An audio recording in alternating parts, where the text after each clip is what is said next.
So, like when you went to Georgia, you liked everything about Georgia, right? Like you Yeah. were really like, I mean, you said that you really enjoyed it as well. So, like in Armenia, you like it as well. But do you think like what makes it difference, like between Armenia and Georgia?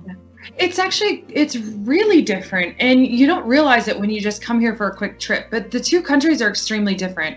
I feel like, and I can't speak for Georgia because I haven't been there as much, but I feel like Armenia has just always kind of gotten the short end of the stick. I mean, you've had the genocide here, you've had horribly corrupt government, you've had the earthquakes. It just always seems like they didn't quite get their fair share.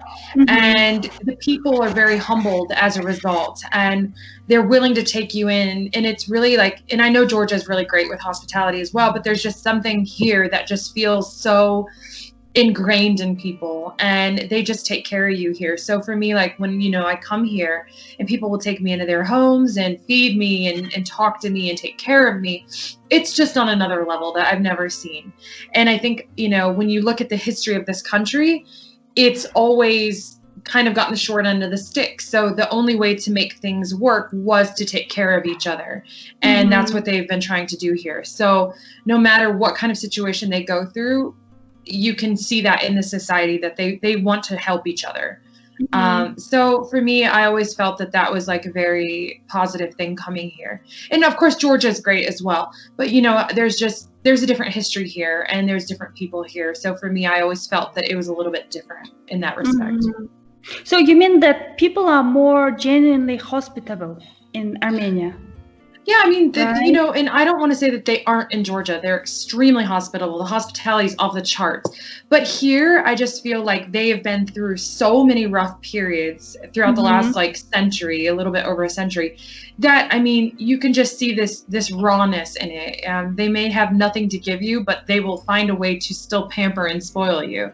And, coming from the United States, it's a breath of fresh air. Like we're pretty hospitable people as well, but ours is a bit more surface level. Here, it genuinely is really, really deep. And it just makes for a really great experience when you come here and you do get to interact with local people.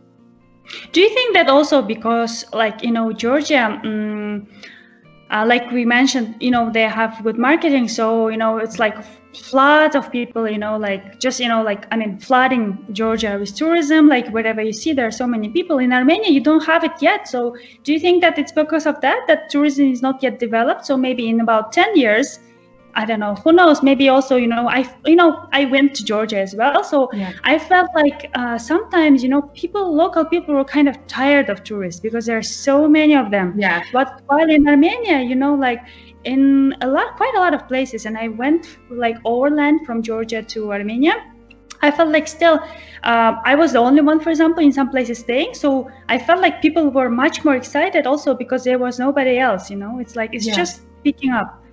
Yeah, I think that is a huge part to deal with it, actually. Like in Georgia, when I go there now, especially like in Tbilisi, I don't feel like it's any different than any other city in Europe. The way that people treat you, they don't really proactively speak to you. It's a lot harder to meet people there these days. Whereas like, 7-8 years ago, it was a totally different scenario. Yeah. Whereas here in Armenia, I find people are curious. So, when people look at me, they don't think that I'm Armenian. They automatically think I'm Russian. They hear me open my mouth and then they're like, wait, she's American, but she doesn't look Armenian. So here you have a lot of the diaspora who have come back. So they're Armenians who, ended up in other parts of the world due to the genocide or something that happened during the Soviet times. So they come back and they look Armenian, but they don't speak like an Armenian necessarily would. Whereas I kind of don't fit anything. So people are curious and they ask me, and then they're like, well, why, if you have no Armenian ancestry, are you here? Which shows me that there's not many tourists here. There's not a lot of foreigners living here that are not Armenian. And it's very evident. The locals might tell you, oh no, we've got a lot of expats here, but that's not the case really compared to any other city that I've ever been to. So there's just not a lot of foreigners here. So I think people, they really spread that hospitality in such a different manner because they're not overwhelmed by foreigners or different people here just yet. And it makes it really special, especially when you go out to like villages and stuff, and the people are just, the hospitality is just top notch when you're there. Mm-hmm. So do you think, like, in your experience, Armenia is a top hospitable country in the world? Yeah. Okay. I mean, I've been to nearly 100 countries, and I've had insane hospitality everywhere. I mean, especially Kyrgyzstan.